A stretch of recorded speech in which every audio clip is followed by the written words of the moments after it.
All right, we are now live in the Facebook group. For those people who can't join us today, they get to watch it later and experience it later. All right, we have a really good gang here. We got Chris, Jamie, Susan. Susan is in a garden now. She's no longer on an island. And what's up, Beth? Freaking crushed it this week. She's down 3 pounds since I checked last check yesterday. Crushed it. Experiencing some booty and arm soreness, getting those guns, growing those glutes. Awesome. Okay, so we're live in here and I'm going to record it too. So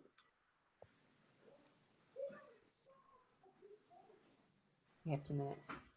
Check in with everybody. All right, awesome. Yeah, we'll get started here in just a couple minutes. Wait, let me make sure that the volume's working. Okay.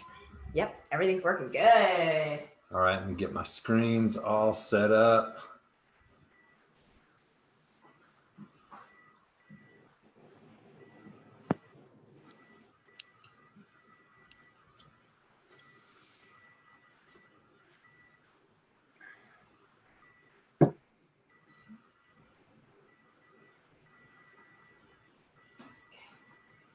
Everybody see my screen?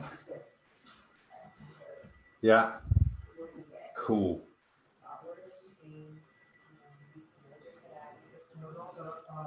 Give it about 1 more minute, then we will get started on this. It's going to be freaking awesome. A lot of mindset shifts going to go down today.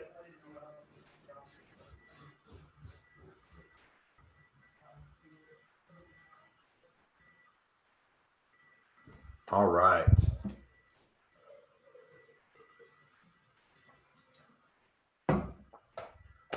All right, we are going to go ahead and get this thing cracking. It's going to be freaking awesome. So today is going to be about releasing your e-brake. What does that mean? We're going to find out right now. So what stops us from taking more action towards our goals? What is it that stops us? In order for us to achieve our goals, we have to change our behavior. To continually become better versions of ourselves, we have to take action. And there are 3 main brakes, e-brakes, that hold us back from doing that. So what is holding you back? Fear, discomfort, socially imposed ideals have held you back for years, and it's time for that to end, because these are all constructs that we've created or allowed to limit us in our life, which means we have the power to destroy those and stop allowing them to interfere with our lives and with our goals. So the 3 brakes: getting uncomfortable, the discomfort, embracing that discomfort. Anytime we're changing, anytime we're doing anything outside of our comfort zone, that's the only place where growth happens. So we have to get used to being uncomfortable. The next one's social programming. What we've learned, how we've been conditioned our whole life from such an early age that we don't even realize it's a belief that we have. And that's all it is just a belief. And then facing fear. Fear is the #1 killer of action. Fear is the #1 killer of success. Fear has killed more success than failure ever will. So discomfort equals growth. So what is discomfort? We're comfortable with the familiar. Even like you'll see people, I know we've all, known somebody that's been in some type of abusive relationship. And you have this talk with them and you're like, oh man, I know everything's going to be different now. And then they go back to it. And you're like, what is going on? You know why? It's because they're comfortable. Even though there's so much pain and stuff going on, they've just gotten used to it and it's familiar. So they stay stuck. So what happens when you make the unfamiliar familiar? That's when you grow. When you can start to understand that this is a part of my journey. embrace the discomfort and do it regularly. Fail fast, fail more. So think about the first time you ever learned to drive a car, and especially if it was a standard. I mean, it was like, what is going on? There's all these things and we're overwhelmed, and it's like, oh my God. And then now you don't even think about it. You're just cruising around, weaving through cars like it's no big deal, right? And so it is with learning any new skill set as well. There's a period of frustration. There's a period of discomfort. We're not used to it, all that. So we just have to learn to embrace that. Whenever you're feeling that feeling of, oh man, this isn't comfortable, this is frustrating, just know that means you're on the right track. On the other side of that frustration, discomfort is growth. So a discomfort exercise I want everybody to do real quick. So just take your hands and just clasp them together. Just clasp them together. All right, unless you're driving. Don't do it if you're driving. So notice which thumb is on top. All right, that is your normal thumb on top. Now, unclamp your fingers and then clamp them back and have the other thumb on top. Feels weird, right? Because you haven't done it. It's uncomfortable.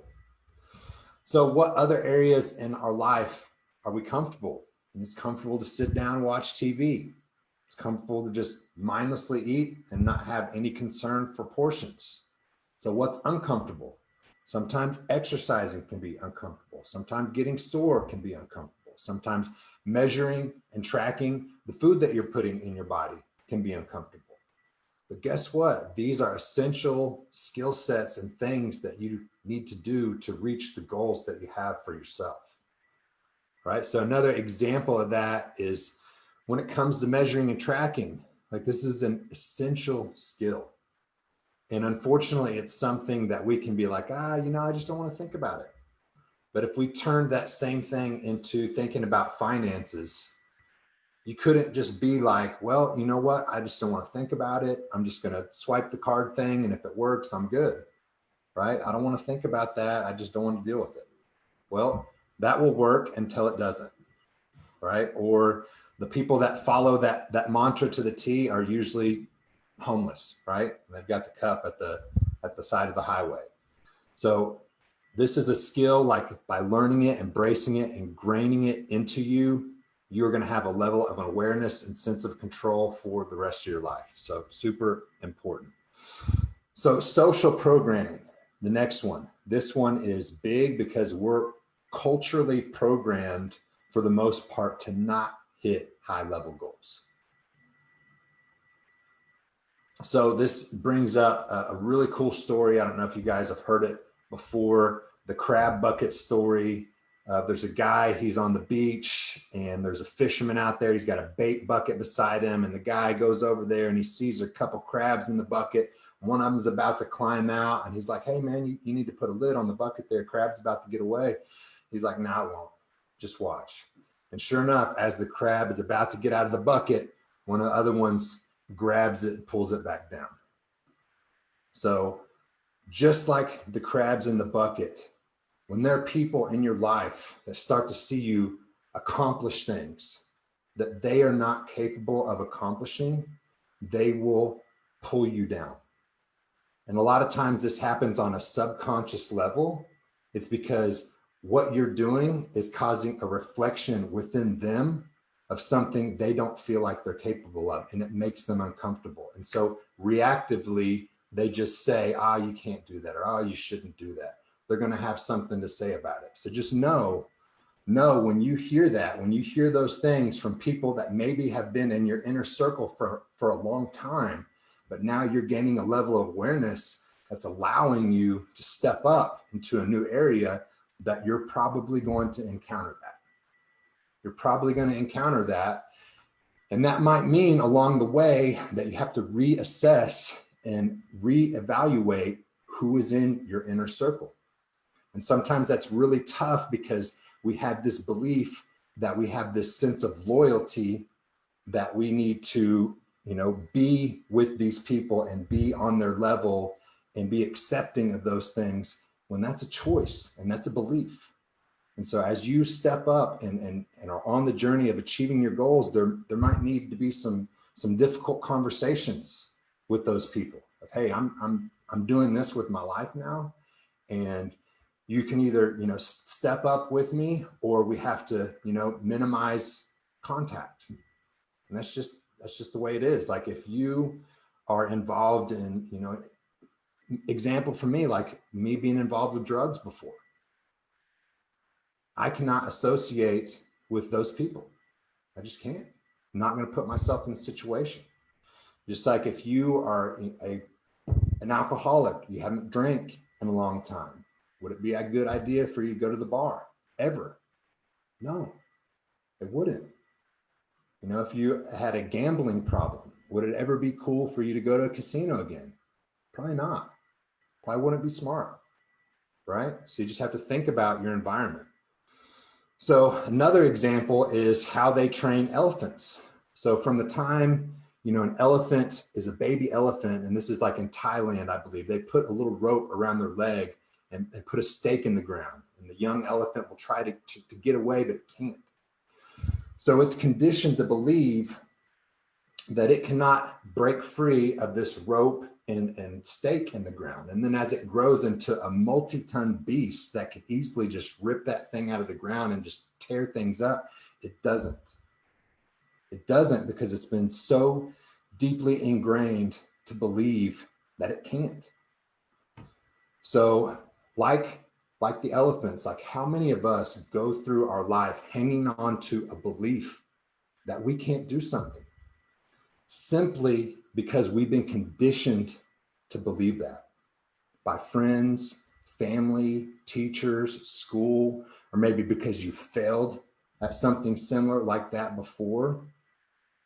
Think about it, and these are our blind spots. Again, these can be so deeply held beliefs that we don't see them.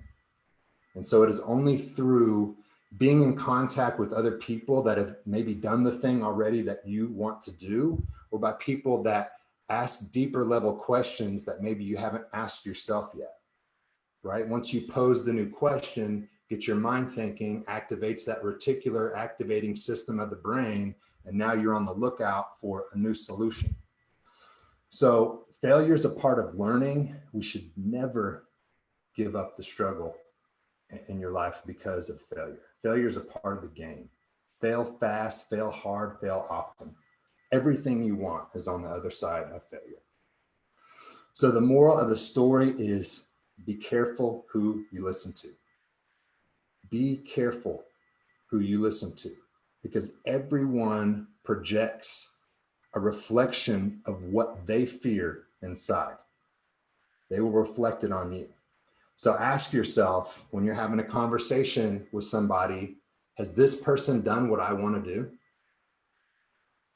Or do they have their own limiting beliefs and fears that are coming out of them right now? And again, this isn't something that is their fault. This is something, most times, this is on a deep subconscious level. But just know, whenever you talk about things that you want in your life, be careful who you listen to. All right. And just know, like, ask this question: has this person done what I want to do? Do they already have limiting beliefs and fears of their own? So ignorance can be your friend. This is a cool story. There's a guy named Cliff Young.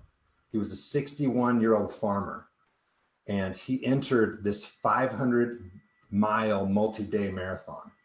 And when he tried to enter it, they were like, dude, you're crazy. Like, no way. And he's like, no, I'm good. Like, sometimes the sheep get out and I got to chase them around for a couple days. I'm good.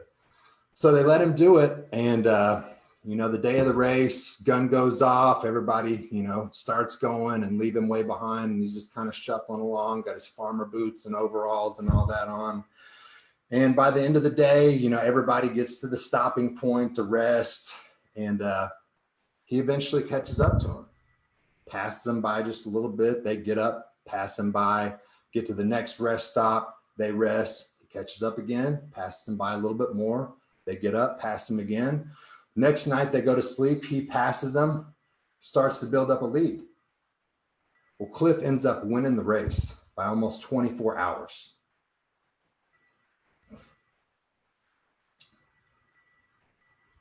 Because he didn't know. He didn't know you weren't supposed to do that. So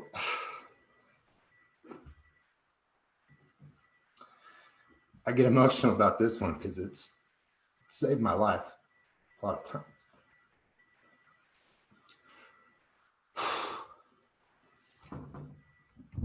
All right. Apologize.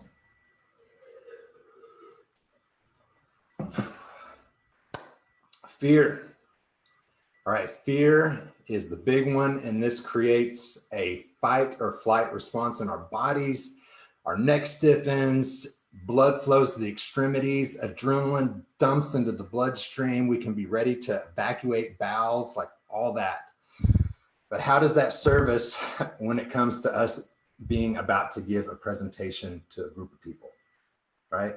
Not very well. So the same fear that we have from thousands of years ago about being about to be eaten by something is the same fear that you feel before you give that presentation in front of the people, before you have that difficult conversation, before any of those things that scare you. So what is fear? Fear is fantasized experience appearing real. Fantasized experience appearing real. All right. And the two sentences below, you can fill in the blank with any number of things. Like, I'm afraid of spiders. You know, what does that really mean? Right? The spider, because of the story, I think it's gonna jump on me, it's gonna sting me, and then I'm gonna have to have my leg cut off, and then I'm gonna die, and nobody's gonna love me, and I'm a failure. Right? So it's the rabbit hole that we ultimately take the thing through. We create this story. I'm afraid of this, and I scare myself by imagining this, right? The stories that we allow to play in our head are super powerful. And again, ultimately, like the end result of that is, I'm not good enough, I'm a failure, no one's gonna love me, right? At the end of the chain. So just know that that is a story going through our mind, and a story about what we don't want to happen is just as powerful of the story as what we do want to happen. So what we focus on is what we bring more of into our life. So by focusing on what you want over especially what you don't want, because the more you focus on what you don't want into your life is what you're going to attract in your life. So know that. Focus on what you ultimately want, not what you don't want. So what are your fears? You know, is it judgment? Is it the unfamiliar? Is it rejection? Is it failure? So personal example. So Trami's fear, she had been accepted into medical school. Her family is, you know, multiple doctors in her family. So when she made the decision that she wanted to take a different path, it was really scary for her. Her family initially was not supportive at all. They're very upset. So she had fears, you know, that she was not going to be able to make a living for herself. She's going to be homeless. Family's not going to love her anymore, right? And so for me, my fear was failing to survive as a coach and mentor and facilitator of change. You know, facilitator of change means, you know, I do sales as well. And that's a very, like, there's a lot of rejection that comes with that. You're going to hear no way more than you hear yes.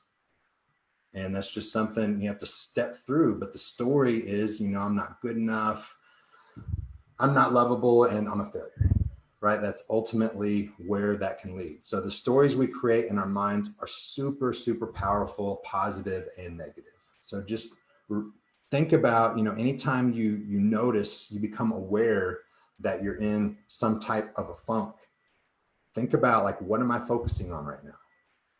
Because what you focus on expands and you draw more of into your life. It's just like, I'm sure I've told you guys the example of this before, but I like to do it, is to think of, if I asked you, you know, tell me about one of the most horrible things that's ever happened to you in your life. And you think about that, you'll go to that place, you'll feel those feelings, you'll think those thoughts, your body will take on that kind of physiology, you'll have some negative speak that's going on in your mind. And at the same time, if I said, tell me about one of the most amazing accomplishments that's ever happened to you in your life. I mean, when you did it, you would just felt like you were freaking on top of the world. What was it? What were you doing? How did you feel? And you go to that moment, it changed your physiology, chest lifts up, smile. We think these empowering thoughts, and we can be in a completely different place. And it can happen just like that from what you focus on. So, and this is a process. We're human, so we're all going to go through those feelings of not feeling so good sometimes. But the quicker you can become aware of it and think, what am I actually focusing on right now, and how can I change my focus, the quicker we can get out of that. Where before maybe it was something that would happen to you and you'd be there for weeks. If we could reduce that to days, and then reduce that to ultimately hours, and then reduce that to moments, wouldn't that be cool? Because you can do that, just becoming more aware of what you're thinking about. All right, so I'll have to ask my mom on this one. So from my understanding, we're only born with two fears. It's fear of loud noises and fear of falling, and the rest we create. The rest we create. So fear of judgment, the unfamiliar, failure. Fear prevents us from taking action. So fear patterned response, a child will say, I can't do this, I can't do this. And then someone comes to help. So we become conditioned at an early age that we're helpless and we can't figure out or do things on our own. So team activity time. So out of this, which of the EBrakes do you feel like has been holding you back from your goals? Which one resonates with you the most? And how will you overcome it? I am going to start with Beth on this one. Go ahead and unmute yourself. Of course, you would start with me, Rob. I think the more I, have different businesses and different experiences in my life, and I'm that gal that, things fail, restaurants fail, things fail. And I just had a biggie fail, my own personal restaurant. So I'm getting back up and trying again. But I think the fear of failure is not what it is. I think it's the fear of my own success that scares the shit out of me. And the more, I've had time to step away and really be in my own energy and not just busy with life and everything, and just be in my family unit and with myself and dealing with these things on a moment by moment basis, because before I didn't have time. I was always just busying myself out of self-realization. And so I think knowing what I can accomplish, I think that scares the crap out of me. Does that sound crazy? Why do you think so? I don't know. Just maybe deep within me, a childhood thing. I don't think I deserve it. I don't think I deserve to be successful. I don't think I deserve to be fit and healthy. And then you have the tape player in your head saying, you keep trying, and, you see what happens. So, I'm 41 and I'm still trying to figure it out. So, I understand the psychology, but really applying it is the difficult part. Yeah, I don't know. You think you can overcome it? 100% Yeah. I have come out of hell and back. So I know that I can do this, but it's it's believing in myself and relying on myself and my own capabilities is the tough part, because I know I've kind of let myself down and put myself on the back burner, you know, taking care of kids, putting everybody first. And again, that's another story I tell myself over and over again, you know? So just really, I mean, sucking it up and not being in this victim consciousness and really doing the damn thing, you know? And moment by moment changing the psychology and the tape player, and dedicating myself to myself, whether I want to or not, whether I feel like it or not. And really believing in my body's abilities, believing in my own mindset of like, you know, just because you're tired, you don't need to take care of yourself, you know, or I mean, you know, taking care of yourself by letting yourself rest and those things, you know, but really being like, no, taking care of myself when I don't want to do this is taking care of myself. You know, changing the way that I, you know, feel about self-care and those things, like putting in the effort and showing up for myself in kind of a militant way where, you know, I haven't been like that before, you know, like on this spiritual path of like, oh, we need to sit and meditate and think about why, but like, no, get up and go do it. Don't think, do. I mean, it's weird to change and to get out of your own head, but just do what's on the phone. What is the phone saying to you? What is the workout routine saying to you? Do that. Don't think about it. Drink the water. Don't think about it. Weigh the food. Don't think about it in almost a militant way. And I mean, I'm seeing results in 5-6 days that I didn't see for 34 days on, you know, trying to count all my calories and doing all this stuff where I was really just playing around. I wasn't serious about it. So those are powerful. Really a militant aspect. Love it. Love it, Beth. You're doing freaking awesome.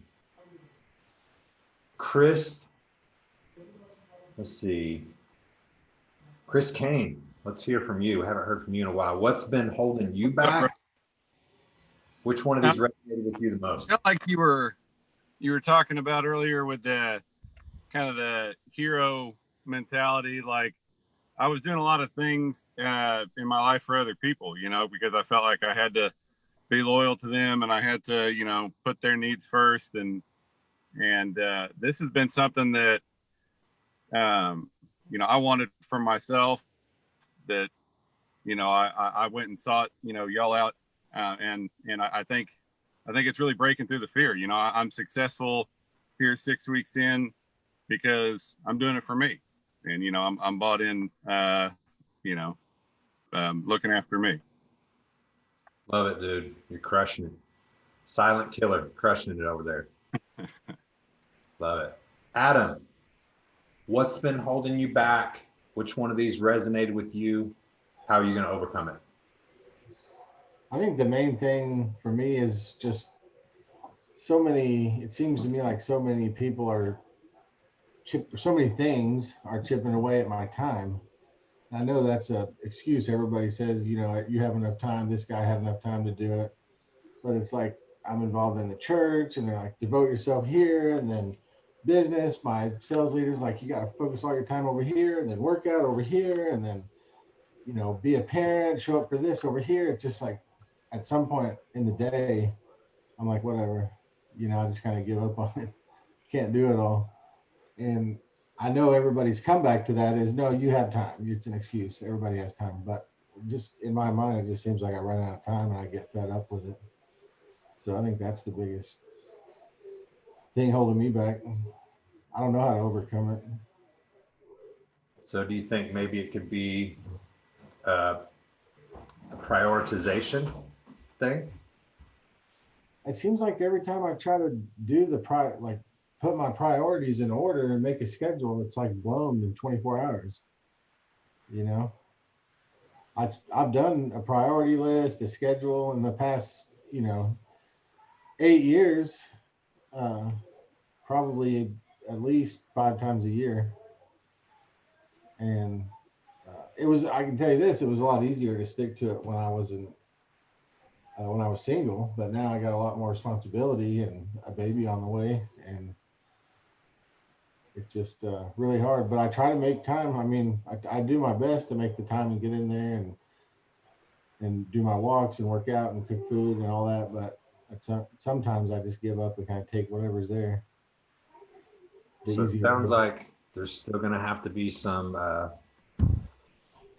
difficult conversations that are going to be had, because you're a talented, very kind person, and you can't do everything.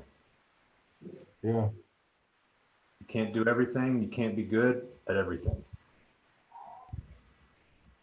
So when it comes to like prioritizing your health, if that's something we don't prioritize, like it unfortunately will only become a priority when an emergency happens. Yeah. Right. And that's the thing that we're trying to avoid.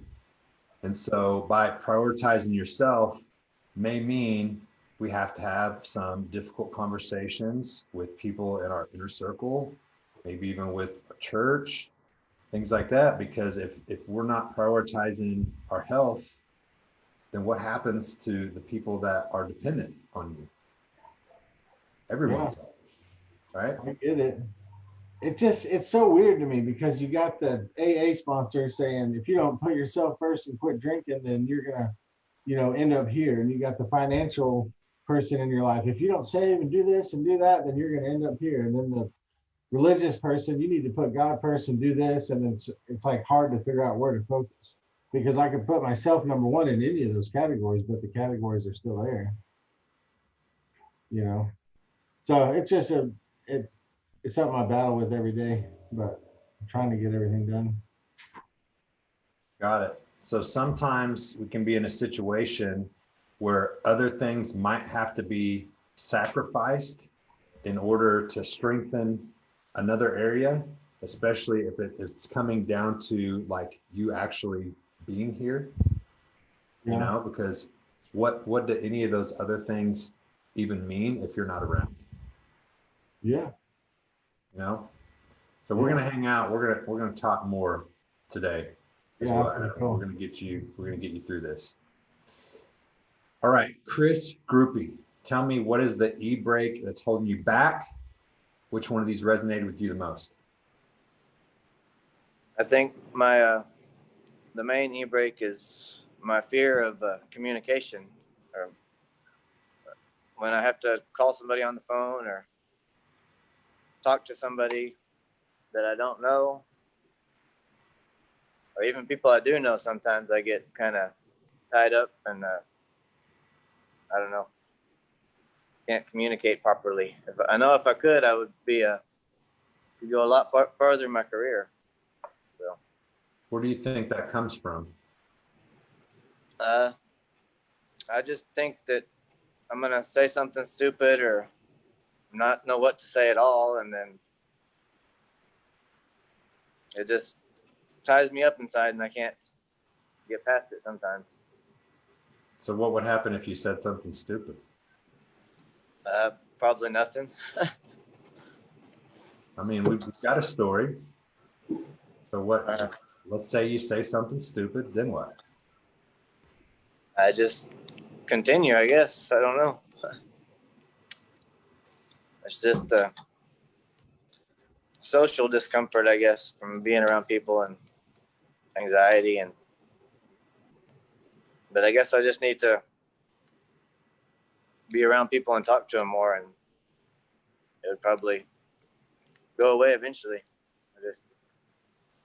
It's not that it'll necessarily go away, is that you'll desensitize yourself to the process. So Right. I challenge anyone here, if you find anything is occupying space in your mind on a regular basis, then you need to address it quickly. Because the longer that you don't, it's just going to build up. It's going to build up.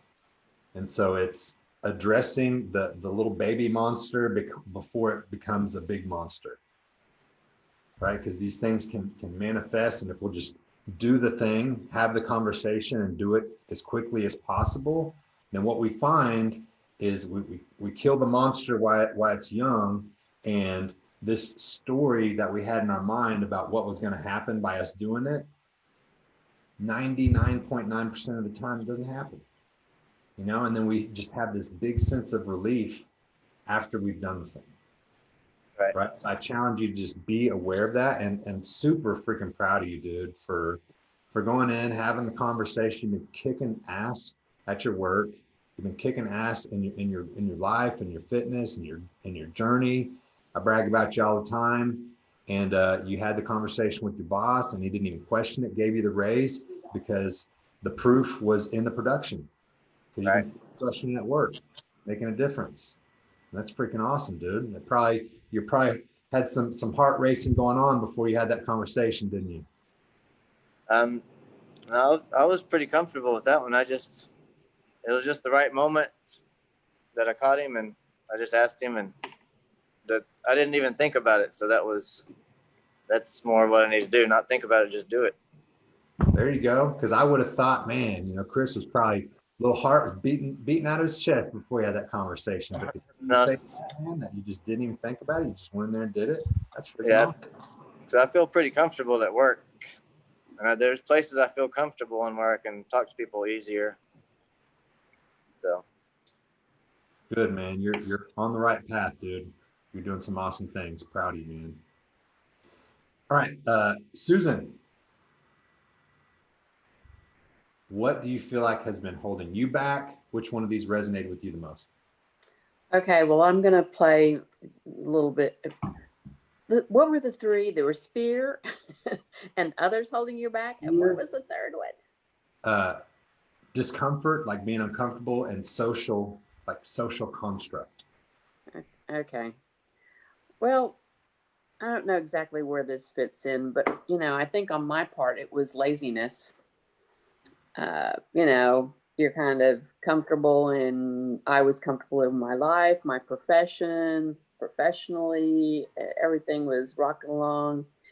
And, you know, I just didn't make it a highest priority. So when I finally did, you know, you start getting results. So, and then the other thing that I've talked about before is that I have an issue when I look at myself in a mirror. I don't see that much difference in me, you know, and I've lost 70 pounds.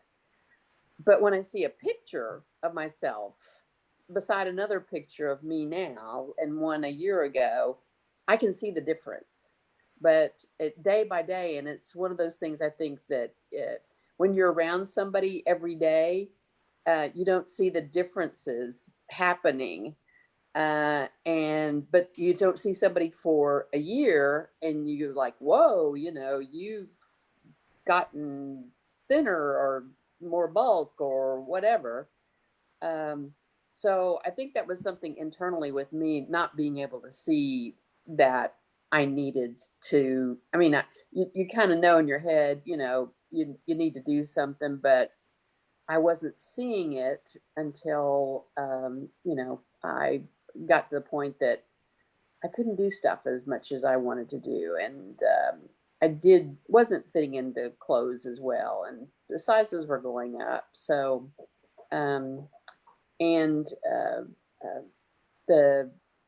anyway, it's, I guess a part of it is laziness, and then the perception on my part about what was happening with me. Got it. Well, you have made such amazing progress, and you've overcome a lot. It's pretty freaking awesome. And I've got a suggestion for Chris Groupie. If you ever don't know something, somebody asks you something, I've done this in my career. If I don't, you know, you can't know everything. But if you tell that person, hey, you know, I don't know, but let me get back to you by tomorrow, and I'll let you know what I find out.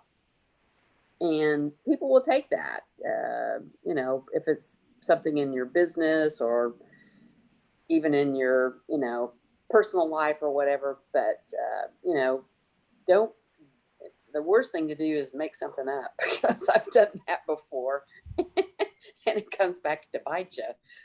But you don't know. You don't know. Thank you, Susan. Appreciate that. All right, Jamie, what do you got? What's been holding you back? Which one of these resonated with you? How will you overcome it?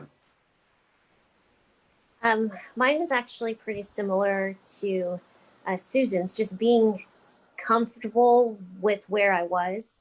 Like, it's not that I was happy when I looked in the mirror, but I was just accepting of it because I felt like I had no control, and didn't matter, what I tried, it just wasn't successful, and I had too much going on. And, I was comfortable making excuses for my situation in my laziness. So mine was the comfort, definitely resonated with me, or, comfortable not taking action in any kind of meaningful way. So it's how will I overcome it? I've actually, and another thing is I had so much, like, between, work, school, kids, whatever I had going on. I'm very uncomfortable asking for help. I do not, like, if whatever it is, I want to be able to handle it without having to feel like I'm putting somebody else out. It's just one of my things. I can't stand that. Like, I will take it all on by myself, whether I succeed or fail. And so that's the same with my health. And so what I've been doing lately, since I've, started doing this program with you guys, is that I've been asking help for family, especially now that we have even more children in the house.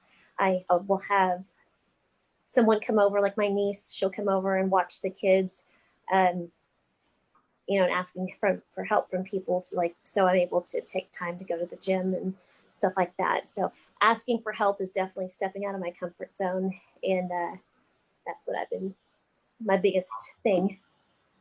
Love it. Love it. Very cool.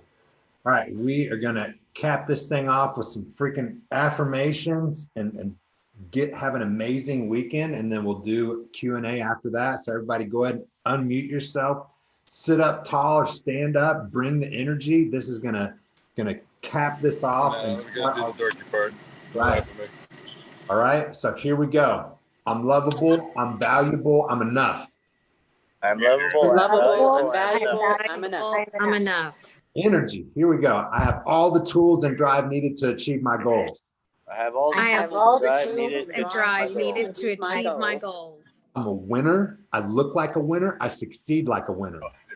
I'm I'm a winner. I look like a winner. I Succeed like a I winner. succeed like a winner. I'm sharp, I'm enthusiastic, I'm an expert. I'm sharp. I'm sharp, enthusiastic, I'm I'm an expert. enthusiastic, I'm an expert. I'm the best in my country, I'm the best in my industry, I'm the best in the world. I'm the best I'm in the my best in country. my country. I'm the My best in my industry. industry. I'm the best in the world. I am the best. I am am the the best. best. I'm the I am best. the best. I am the best. I'm the best. I am the best. I'm the I'm best. Love it. Love it. All right. Have an amazing weekend. Hit us up with anything. We are here for you guys. Anything you need, reach out. All right. Appreciate you. Yep. If you got to hop off, go ahead. Any questions? I'm here for you guys. If not, have an amazing weekend, and this will be in the Facebook group. Thanks, Rob. Yep. We'll see you later.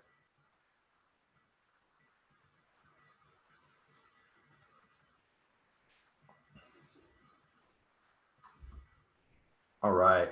We've got Adam on.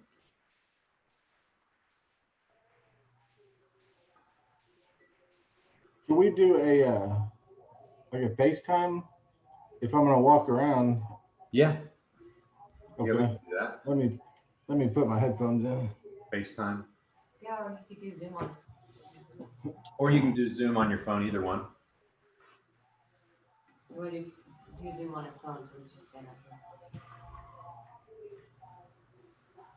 basically do the kitchen tour and then. Sorry, that's not the FaceTime. There we go. All right. Well, we'll go ahead and end this. You there?